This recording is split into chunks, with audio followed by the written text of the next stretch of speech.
மத்தியானம் ஈரோட்டிலேருந்து மதுரைக்கு போகிற ட்ரெயின் 2 மணி ட்ரெயின், செங்கோட்டையன் ட்ரெயின்.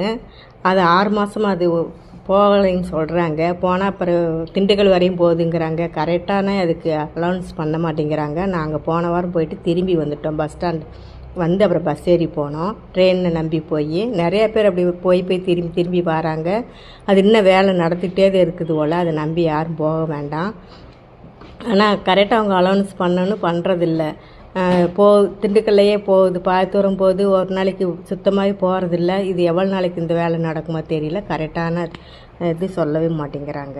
மனசுக்கு ரொம்ப கஷ்டமாக இருக்குது. அன்றைக்கெல்லாம் எங்கள் பேரம்பேத்தி எல்லாம் இழுத்துட்டு போய் திரும்ப அங்கே இல்லைன்னு சொல்லிவிட்டு திரும்ப நாங்கள் வந்து பஸ் ஸ்டாண்டுக்கு வந்து பஸ் ஏறி போய் எவ்வளோ செலவு. கால் டாக்ஸ்க்கே 2 கால் டாக்ஸ் புக் பண்ணி திரும்ப பஸ் ஸ்டாண்டுக்கு வந்து ஐயோ ரொம்ப கஷ்டமாக போயிடுச்சு. அதை அலௌன்ஸ் பண்ணி போட்டாங்கன்னா நல்லாயிருக்கும். அந்த மாதிரி செய்ய மாட்டேங்கிறாங்க.